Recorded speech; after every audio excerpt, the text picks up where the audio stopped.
এয়া মই আজি স্প্ৰিং ৰোল বনাবলৈ লৈছোঁ। ইয়াৰ কাৰণে মই পিঁয়াজ, জলকীয়া গুড়ি আৰু 3 ধৰণৰ মই মছলা লৈছোঁ। এয়া ময়দা লৈছোঁ মই গুলিবৰ বাবে, আৰু কবি অলপ মই কাটি লৈছোঁ। আৰু এতিয়া পহিলা আমি কবিখিনি ভাজি ল'ম। ইয়াৰ কাৰণে 2 চামুচ মই অইল দিছোঁ। এয়া পিঁয়াজ অলপ দিছোঁ।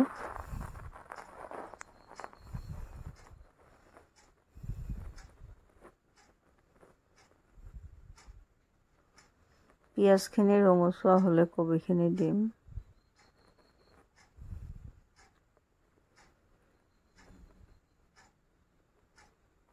এয়া অকণমান চাট মছলা, অকণমান ধনিয়া গুড়ি আৰু অকণমান গৰম মছলা দিছোঁ। বেছি মছলা ইউজ কৰা নাই।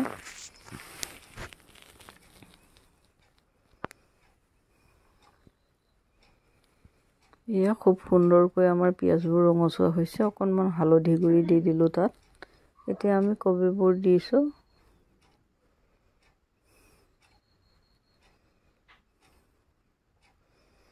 কবিখিনি দি খুব সুন্দৰকৈ মিলাই ল'ম। বেছি মছলা মই আৰু জ্বলা ইউজ কৰা নাই ইয়াত। যোনে বেছি জ্বলা খায় তেওঁলোকে জ্বলা দিব পাৰিব, কেঁচা জলকীয়া কাটিও দিব পাৰিব বেছিকৈ।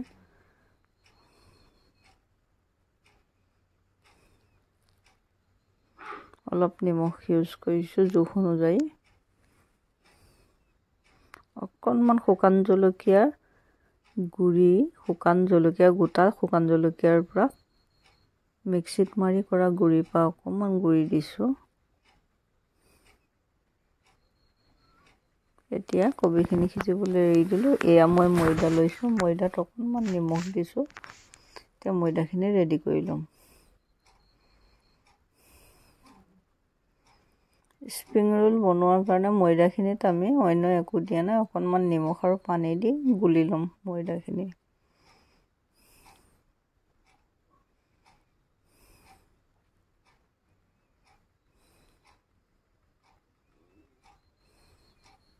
এয়া আমাৰ কবি ভাজিখন খুব সুন্দৰকৈ হৈ গৈছে।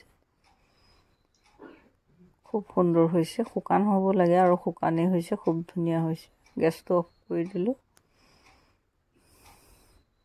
এয়া ময়দা খুব ধুনীয়া হৈছে। এনেকুৱা ধৰণৰ হ'ব লাগে, পনীয়া হ'ব লাগে।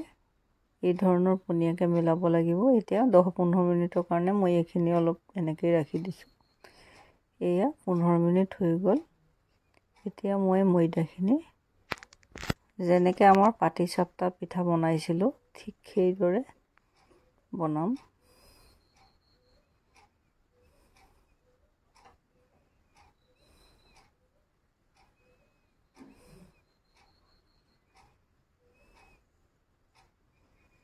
এই ধৰণে ধুনীয়াকৈ সমানকৈ হাতাই দি বহল কৰি দিব লাগে।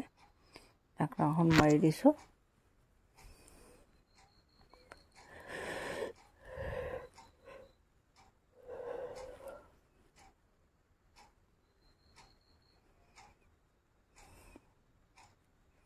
এই ধৰণে আমি এখন এখনকৈ পিঠাবোৰ বনাই ল'ম পহিলা।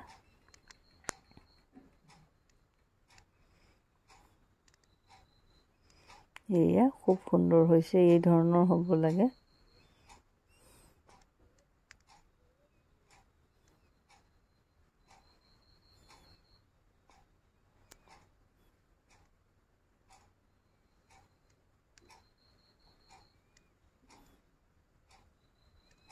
এয়া এতিয়া আমি পিঠাবোৰ যিবোৰ বনাই লৈছিলোঁ তাতে এই ধৰণে আমি চব্জিবোৰ সোমোৱাই এই ধৰণে ৰোল বনাই যাম।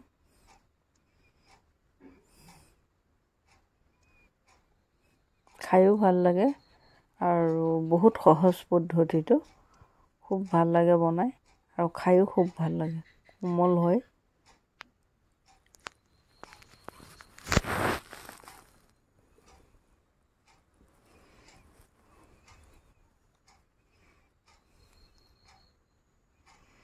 এয়া আমাৰ ৰোলবোৰ হৈ গ'ল। এতিয়া আমি চব্জি সোমোৱাই ল'লোঁ এই ধৰণে।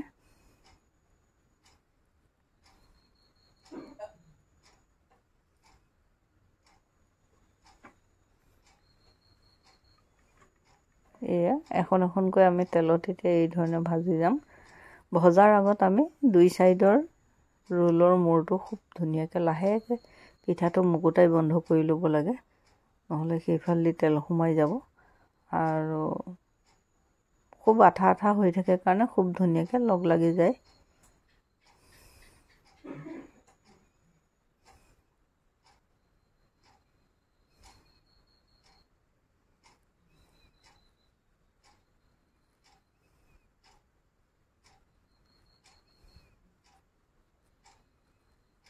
এয়া খুব সুন্দৰ হৈছে, ওপৰটো একদম ক্ৰাঞ্চি হৈছে, মচমচীয়া টাইপৰ হৈছে, ওপৰটো খুব ধুনীয়া হৈছে আৰু ভিতৰতো লুজেই আছে বাৰু, কিন্তু ধুনীয়া হৈছে। এই ধৰণৰ হয়, খাই খুব ভাল লাগিব, চচৰ লগত লগাই বা কিবা চাটনিৰ লগত খুব ভাল লাগিব। আজিলৈ ইয়াকে দেখুৱালোঁ। ভিডিঅ' ভাল পালে লাইক শ্বেয়াৰ কমেণ্টছ কৰিব, নহ'লেও লাইক এটা কৰিব।